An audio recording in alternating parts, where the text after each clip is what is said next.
La réanimation médicale. Là, je m'attaque au dernier chapitre, j'espère que vous n'êtes pas trop fatigué.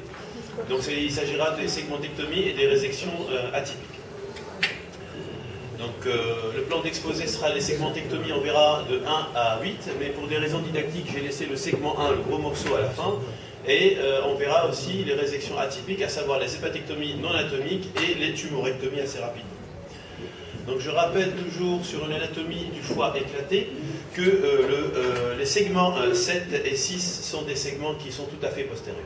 Là, comme l'a dit tout à l'heure professeur Mogène, sur table, donc sur paillasse, on voit très bien les segments 7 et 6, mais in vivo et en situation réelle, vous verrez ces segments qui sont très postérieurs par définition.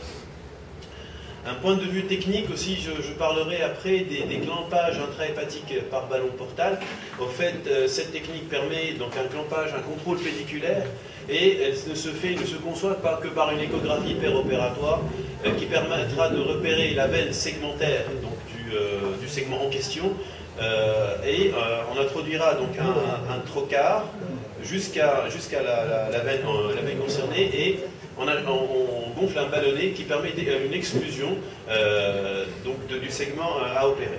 Et bien sûr, on peut s'aider au numéro 2 là, par un clampage artériel. Bien sûr, toujours avec l'aide de ce cathéter qu'on a introduit, on peut opacifier au bleu, donc qui permettra de délimiter les limites exactes du segment à enlever. Parfois, les limites anatomiques ne sont pas visibles du tout à la surface du foie. Donc je commence par le segment 2. Donc la segmentectomie 2 offre peu d'avantages par rapport à une lobectomie gauche, sauf si elle offre une préservation d'une masse parenchymateuse fonctionnelle importante, qui est le segment 3 à ce niveau-là, par rapport à la lobectomie. En pratique, elle est très rarement effectuée. Donc c'est une incision médiane sus-ombilicale, avec une section des ligaments ronds, suspenseurs et triangulaires gauche. Donc à bord supraulaire transparenchymateux du pédicule segmentaire, du segment 2, puis clampage. Donc la section du parenchyme, grâce au changement de coloration, va être très utile, et elle se fera en arrière du tronc principal de la veine sushépatique. La segmentectomie 3, c'est l'ablation de la partie antérieure du lobe gauche. Comme la segmentectomie 2, elle offre peu d'avantages à la lobectomie gauche. C'est une incision médiane sous-ombilicale, bien sûr, qui permet un accès au foie gauche assez aisé, et on procédera à la section des ligaments ronds, suspenseurs et triangulaires. Donc à partir du bord antérieur, le parenchyme est ouvert à gauche de l'insertion du ligament suspenseur vers le recessus de Rex, ce qui est sur le schéma en pointillé rouge. Toujours la segmentectomie 3, le parenchyme est ouvert à gauche du pédicule glissonien, et on procède à la ligature des pédicules du segment 3, et il y en a plusieurs, ce qui donne un changement de la coloration qui guidera la section du parenchyme. La section va un peu en arrière du milieu du lobe gauche, car le segment 3 est plus important que le segment 2, d'où l'intérêt éventuellement. Donc cette section passe en avant du tronc principal de la veine sushépatique gauche, ce qui n'est pas le cas pour la segmentectomie 2, qu'elle passe en arrière. Donc le segmentectomie 4, donc il est rare de réséquer le segment 4 dans sa totalité. Habituellement, seule la partie antérieure ou mobile, ce qu'on appelle le lobe carré, comme ça a été décrit précédemment, est enlevée, ce qu'on appelle une sous-segmentectomie 4. Donc on voit bien sur une face antérieure du foie, donc la position centrale du segment 4, et je rappelle que le 4A est postérieur, donc qui est à côté de la veine cave, et le 4 antérieur, qui est occupé par une partie du lit vésiculaire et qui est inférieur et antérieur. Donc un prélude à cette segmentectomie 4, c'est une célotomie médiane ou une incision sous-costale droite avec forte traction vers le haut pour exposer le carrefour sushépatique. On procède à une section du ligament rond et falciforme et la section du pont parenchymateux entre les segments 3 et 4 qui est assez aisée. Le segment 4 a généralement 3 pédicules, donc 2 pour le lobe carré précédemment décrit, et un plus postérieur, donc oblique en haut et en arrière pour le segment 4A ou 4 postérieur. Donc l'étape 1 qui est encerclée en rouge là, c'est la section des pédicules glissoniens du segment 4, antérieur au bord droit du pédicule gauche par un abord suprahilaire, donc directement d'avant en arrière. Puis l'étape 2, c'est une section des pédicules glissoniens du segment 4 postérieur, un peu plus difficile vu que ce segment est postérieur et assez enchâssé dans le foie. Et donc toujours l'étape 3, toujours encerclée en rouge, là c'est la section du parenchyme hépatique le long de la veine sus-hépatique médiane à son bord gauche. Et là, la cholécystectomie est nécessaire qui permettra de repérer le bord gauche de cette veine. L'étape 4, c'est la section en haut du île et le long de la plaque hilaire. Donc on amorce par de façon postérieure, donc le décollement de la plaque hilaire sur la face postérieure du segment 4B, qui est antérieur. L'étape 5, un peu plus délicate, vu qu'on se dirige en profondeur vers le foie et vers les veines sus-hépatiques gauche et médiane, et il s'agit d'une section jusqu'à l'angle entre la veine sus-hépatique moyenne et la veine sus-hépatique gauche. Attention à l'arrachage de veine à ce niveau-là.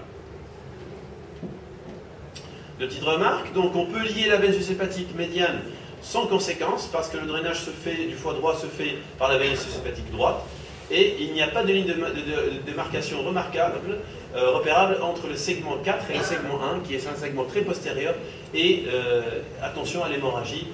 Et le segment 4, à ce niveau-là, constitue une réelle difficulté pour scinder le segment 1 du segment 4. Et bien sûr, la brèche étant largement laissée ouverte. Je passe rapidement à la segmentectomie 5. Donc toujours sur plusieurs vues du foie, on a une vue antérieure, vue inférieure, vue postérieure et une vue latérale droite. Donc elle consiste en l'ablation de la partie inférieure du secteur antérieur du foie droit. L'abord est idéalement une incision sous-costale droite pour exposer le foie droit. Donc libération complète des ligaments triangulaires droits jusqu'à la bord de la veine cave. Donc l'étape 1, bien sûr, c'est une cholécystectomie et ouverture de l'ive vésiculaire. Et en son milieu passe la scissure principale repérée par la veine sus-hépatique médiane.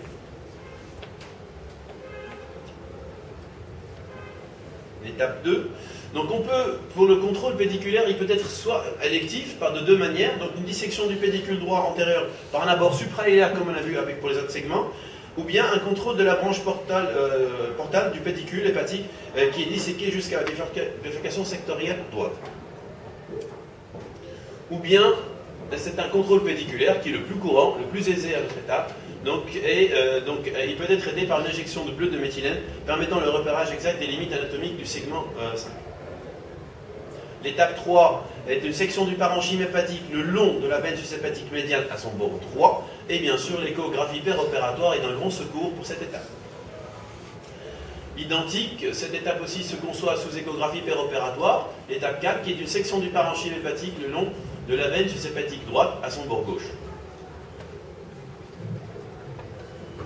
L'étape 5, donc c'est une section parenchymateuse horizontale à l'aplomb du île après repérage des bifurcations des branches destinées au segment 5 et 8. Bien sûr, il n'y a pas de limite anatomique et l'échographie péropératoire est indispensable à cette étape. La segmentectomie 6, là on voit très bien sur une vue antérieure du foie que le segment 6 n'est plus visible, vu que c'est un segment qui est très postérieur et qu'on voit aussi donc sur la vue postérieure du foie, qui est ici, pointeur, et inférieure. Donc elle consiste en l'ablation du parenchyme qui correspond à la pointe du foie droit, et qui est limitée en dedans par la scissure droite, en arrière par la scissure avec le segment 7. Le segment 6 est rarement réséqué seul, et on associe souvent une résection du segment combiné des segments 5 ou 7. Donc un prélude à cette intervention, qui est la segmentectomie 6, c'est une incision sous-costale droite. Elle est préférable, en mobilisation complète du ligament triangulaire droit jusqu'au bord droit de la veine cave, et l'exorisation de la pointe du foie est maintenue par des champs abdominaux imbribés disposés en arrière du foie droit pour combler la région sous-diaphragmatique. Ça permet d'avoir un foie assez extériorisé, donc assez antérieur. Donc l'étape 1, donc cerclée en rouge, donc une dissection du pédicule droit postérieur par abord toujours suprahilaire, en clampant également le pédicule du 7, et le plus souvent, c'est plus un clampage pédiculaire, bien sûr après repérage des limites au bleu de méthylène. L'étape 2, qui se conçoit sous échographie péropératoire et en coloration bleue, qui est la section du parenchyme hépatique le long de la veine sus-hépatique droite à son bord droit. L'étape 3, c'est la section parenchymateuse horizontale, donc à l'aplomb d'huile à partir du bord latéral du foie et en direction de la veine cave, et elle chemine dans les limites de segments 6 et 7 qui ne sont pas tout à fait visibles, et l'échographie péropératoire nous aide beaucoup. La segmentectomie 7, Donc c'est la libération du ligament triangulaire droit jusqu'au bord droit de la veine cave rétrohépatique. Et en plaçant les champs, il faut prendre garde à ne pas comprimer la veine cave inférieure ou les veines hépatiques, source d'hémorragie lors de l'hépatotomie. Donc à faire attention, donc ne pas comprimer ces veines, parce que ça risque de donner une hémorragie assez importante lors de l'hépatotomie.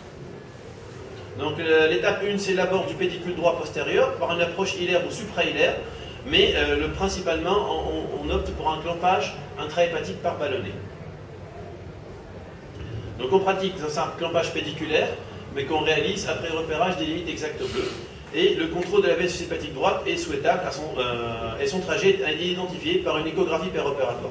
On trace aussi la limite horizontale entre les segments 6 et 7 à la partie moyenne du foie. Donc l'intérêt du bleu de méthylène pour démarquer ces deux territoires qui ne sont pas visibles à la surface du foie. L'étape 2, c'est une section du parenchyme le long de la veine hépatique droite, donc à droite de son bord droit, donc droite, droite, droite. Donc dans cette tranche de section, on retrouvera le pédicule portal du segment 7 qui sera lié et sectionné électriquement. L'étape 3, c'est la section horizontale du parenchyme, à l'aplomb du hile entre les segments 6 et 7. Et l'écho péropératoire est un grand secours. À la partie postérieure, la capsule de glissant est incisée au pistolet électrique à quelques millimètres de la veine cave inférieure. Attention à ne pas léser la veine cave à ce niveau-là. Il faut laisser une petite languette parenchymateuse. Le segment 8, un gros morceau aussi. Donc c'est de réséquer la partie supérieure du secteur antérieur droit. Les segments 8 et 1 ont des connexions les plus complexes à l'intérieur du foie, d'où des difficultés lors des segmentectomies, donc 1 et 8. Et Tontatonk a bien décrit donc, cette segmentectomie qui est le miroir de la segmentectomie 5. Donc c'est une incision sous-costale droite étendue vers le flanc, il faut bien s'exposer, et la section complète des ligaments triangulaires et suspenseurs est indispensable. Donc l'étape 1, c'est le contrôle du pédicule, qui peut être soit par un contrôle par ballonnet, ou suprahilaire, ou sectoriel antérieur, ou par un clampage pédiculaire, voire carrément une exclusion vasculaire du foie, à cause des connexions qu'a le segment 8 en profondeur. Donc la section du parenchyme hépatique le long de la veine hépatique médiane le long de son bord droit, et l'étape 2. L'étape 3, c'est la section parenchymenteuse horizontale à l'aplomb du hile. Il faut s'aider par une échographie péropératoire vu qu'il y a de limite anatomique. L'étape 4, c'est la section parenchymateuse le long de la veine hépatique droite à son bord gauche. Une remarque, donc le segment 8 est drainé par deux veines, là il faudra faire attention. Donc la première se draine dans la veine hépatique médiane, dans son versant postéro-gauche, et la deuxième se situe en arrière, que voici, en arrière et à droite, et se draine dans la veine hépatique droite. Là, attention à l'arrachage, et il est formellement conseillé de faire un contrôle préalable de la veine hépatique droite. Le segment 1, que j'ai laissé en dernier, donc il est le plus souvent associé à une hépatectomie majeure élargie dans le cas de traitement des cancers du hile. Elle est très rarement de manière isolée, et il y a toujours un grand risque de plaie de la veine cave inférieure du fait que le segment 1 entoure la veine cave rétrohépatique et a de nombreuses connexions, de nombreuses veines sushépatiques qui se jettent directement dans la veine cave inférieure, source d'hémorragie en cas d'arrachement. Donc 3 étapes. Donc on voit bien sur une vue antérieure, on ne le voit pas, mais ainsi que sur une vue postérieure. L'étape 1, donc c'est libération de la face antérieure de la veine cave inférieure. L'étape 2, c'est la section des pédicules glissoniens du segment 1, élective. Et l'étape 3, c'est la section le long de la veine cave inférieure entre les segments 1 et les segments 6 et 7, qui est une dissection assez postérieure. Donc un prélude donc, à cette segmentectomie 1, d'accord, il faudra donc mobiliser mobilisation en droite qui impose une incision du ligament triangulaire droit jusqu'au bord droit de la veine cave inférieure, et immobilisation gauche. On associe une immobilisation gauche par une section complète du ligament triangulaire gauche et une section de la pars flaccida permettant d'exposer le lobe.